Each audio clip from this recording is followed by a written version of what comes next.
Não caia nessa armadilha. Hoje nós estamos aqui diante de um drama constante na história do povo de Israel, na nossa história. Um povo que facilmente abandona a adoração ao único e verdadeiro Deus, ao Deus que lhe tirou da terra do Egito, da terra da escravidão. E lhe conduziu a pé enxuto, abriu o mar vermelho para que eles passassem, um Deus que nos criou do nada, um Deus que nos trouxe libertação de todo pecado e de toda maldição, para adorar falsos deuses. Como diz o salmista, um Deus que abandonou, um povo que abandonou um Deus que era a sua glória, para adorar a imagem de um boi que come feno, um bezerro de ouro, um Deus que é incapaz de os salvar. Hoje nós estamos aqui pedindo ao Senhor luzes do Espírito Santo, discernimento, para que saibamos distinguir verdadeiramente onde está o único e verdadeiro Deus a quem adorar, a quem servir. Porque existe no nosso coração uma sede, uma busca pelo transcendente. É uma busca de Deus. E é interessante que Satanás, ele não nos conduz inicialmente a um ódio a Deus, mas ele faz uma caricatura de Deus para nos enganar de maneira muito ardilosa. E quantos, por ignorância, por desconhecer a palavra, caímos nessas falácias?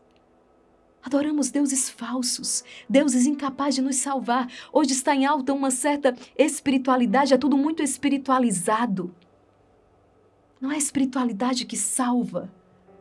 Não é crer em Deus que salva, porque a palavra diz: os demônios creem na existência de Deus e tremem. Mas a fé é uma adesão livre e consciente a tudo aquilo que nos ensinou o Senhor. É a fé em Jesus que nos traz a salvação. Hoje nós escutamos comumente a expressão: sou um católico cristão não praticante.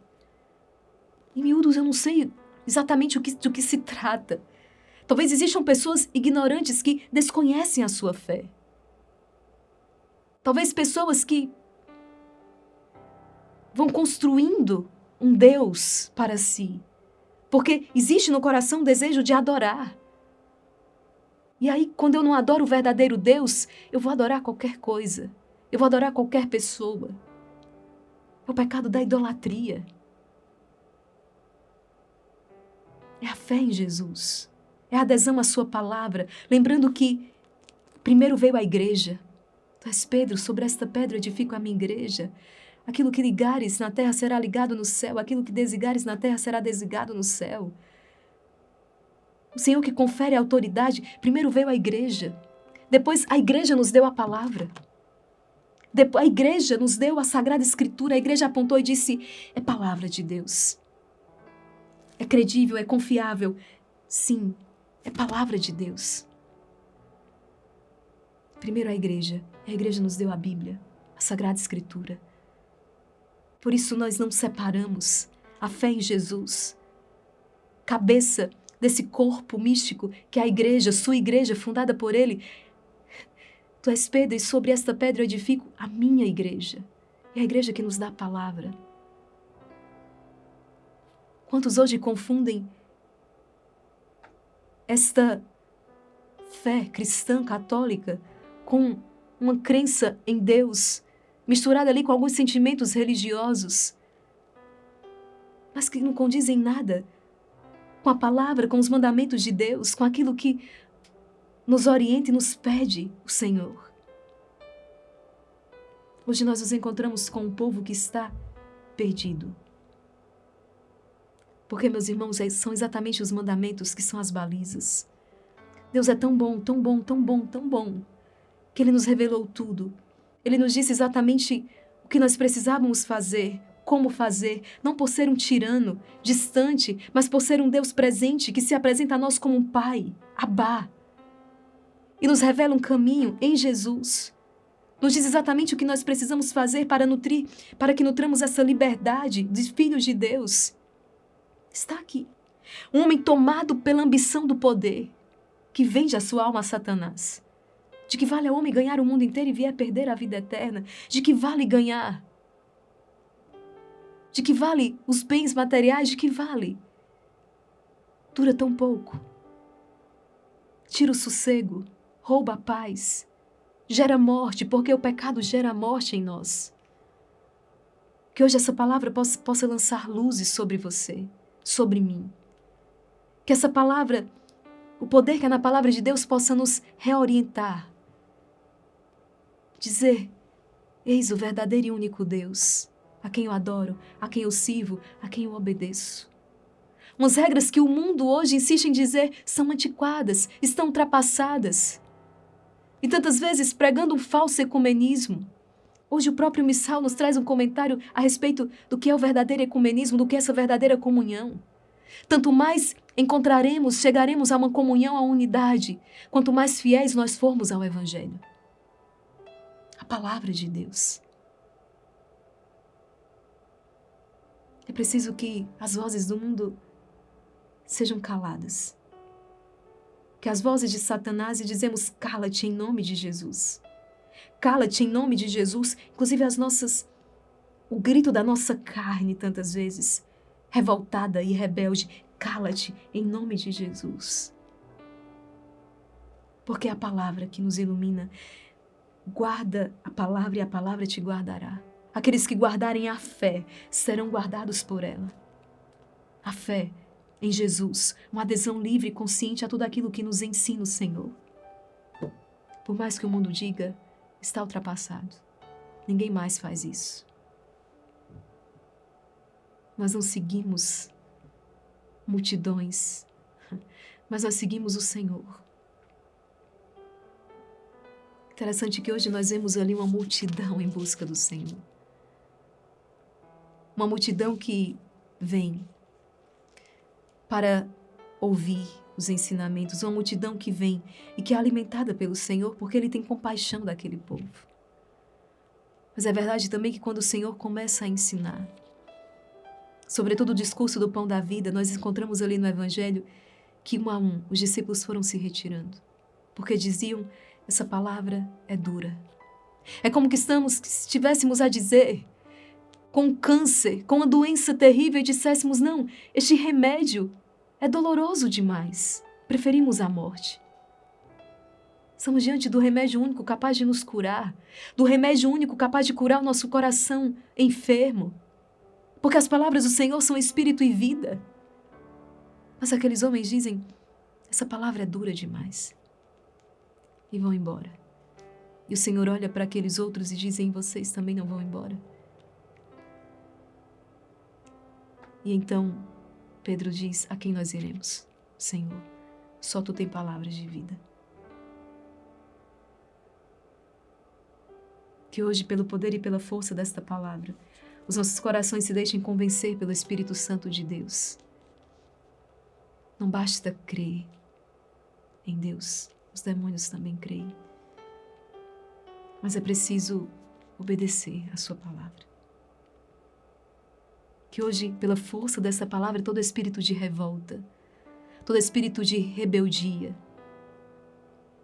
contra Deus, contra os seus mandamentos, possam ser expulsos do seu coração e da sua vida.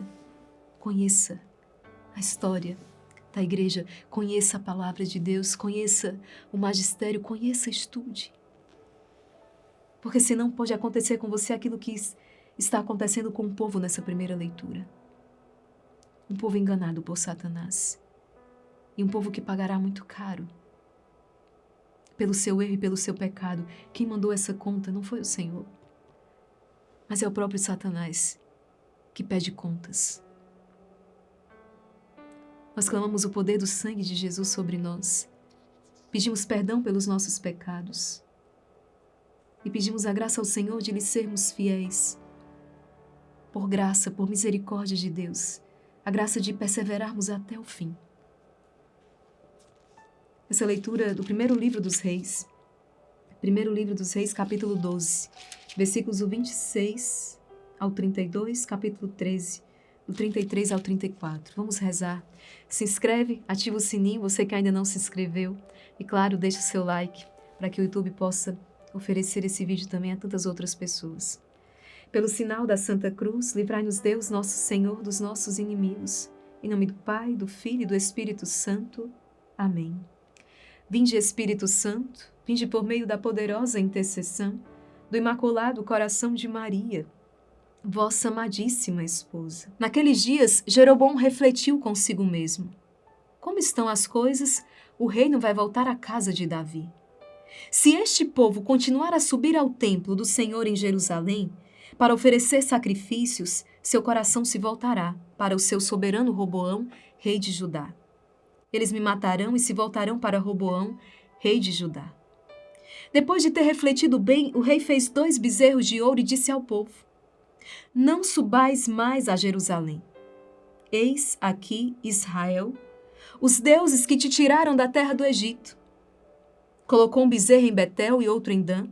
Isto foi ocasião de pecado, pois o povo ia em procissão até Dan para adorar um dos bezerros. Jeroboão construiu também templos sobre lugares altos e designou como sacerdotes homens tirados do povo que não eram filhos de Levi. Instituiu uma festa no dia 15 do 8º mês, à semelhança da que era celebrada em Judá, e subiu ao altar. Fez a mesma coisa em Betel para sacrificar aos bezerros que havia feito. E estabeleceu em Betel sacerdotes nos santuários que tinham construído nos lugares altos. Depois disso, Jeroboão não abandonou o seu mau caminho, mas continuou a tomar homens do meio do povo e a constituí-los sacerdotes dos santuários dos lugares altos. Todo aquele que queria era consagrado e se tornava sacerdote dos lugares altos. Esse modo de proceder fez cair em pecado a casa de Jeroboão e provocou a sua ruína e o seu extermínio da face da terra. Palavra do Senhor, temos graças a Deus. Veja a malícia, a estratégia de Satanás para conduzir aquele povo à idolatria. Não tirou o povo da adoração, porque é um desejo, é um anseio natural do coração do homem. O homem está naturalmente inclinado à adoração. Mas apresentou um Deus falso. Peçamos hoje ao Senhor luzes do Espírito Santo, para que, iluminados pelo esplendor da verdade, possamos encontrá-la, onde ela está. Possamos fazer a experiência de um Zaqueu, a experiência de uma Maria Madalena, a experiência de um Saulo, a experiência que tantos homens e mulheres têm tocado ao longo da história, de serem arrancados das garras das mentiras de Satanás e encontrarem-se com a verdade que é o Cristo, a sua palavra, a sua doutrina, os seus ensinamentos, que não são pesados, mas que nos trazem a liberdade. Sim, Senhor, nós reivindicamos o poder dessa palavra sobre nós, sobre as nossas famílias. Liberta-nos, Senhor Jesus, de todo o mal. Pedimos uma gota do Teu sangue precioso sobre nós, sobre as nossas mentes. Sim, Senhor, lava-nos, purifica-nos. Liberta-nos de toda contaminação espiritual, de toda falsa doutrina, de todas as ideologias falsas, perniciosas, que nós somos consumindo ao longo dos tempos e que de alguma forma deixaram marcas em nós, revoltas, má vivência da Tua palavra. Sim, Senhor, toca-nos com o Teu sangue, porque o Teu sangue é poderoso para nos libertar, para nos curar. Ilumina-nos, Senhor, com a Tua luz, a Tua verdade, a Tua palavra, porque a Tua palavra é vida. Salva-nos, devolve-nos a vida. Quantas pessoas no sofrimento profundo, porque se deixaram conduzir à adoração de deuses falsos, se deixaram conduzir por falsas doutrinas. Quantas pessoas no sofrimento profundo. Senhor, visita cada uma dessas pessoas com o esplendor da Tua verdade. Que elas hoje experimentem libertação. Eis a cruz do Senhor, fugi potências inimigas. Venceu o leão da tribo de Judá, o descendente de Davi. Aleluia. Quem como Deus? Ninguém. Em nome do Pai, do Filho e do Espírito Santo. Amém. A Ti só quero, Senhor, e a Tua cruz. Foi muito bom estarmos juntos. Eu tenho certeza que essa palavra foi bálsamo, foi alívio, foi libertação para muitos corações, por isso compartilhe. E nós temos um encontro marcado no Exército de São Miguel. Estamos vivendo o mês de fevereiro, mês que a igreja dedica, venera a Sagrada Família. Estamos vivendo um mês especial por sua família. Essa semana cheia de convidados, uma semana cheia das surpresas de Deus, estaremos pedindo pela cura das gerações, pela quebra e corte de todo jugo hereditário. Então, esteja conosco às 5 horas no Rosário da Madrugada, às 19 horas no Terço do Combate. Venha junto com todo este exército de São Miguel proclamar, bradar, que a sua vitória, a nossa vitória chegou. Deus abençoe você e até o nosso próximo encontro, se Deus quiser.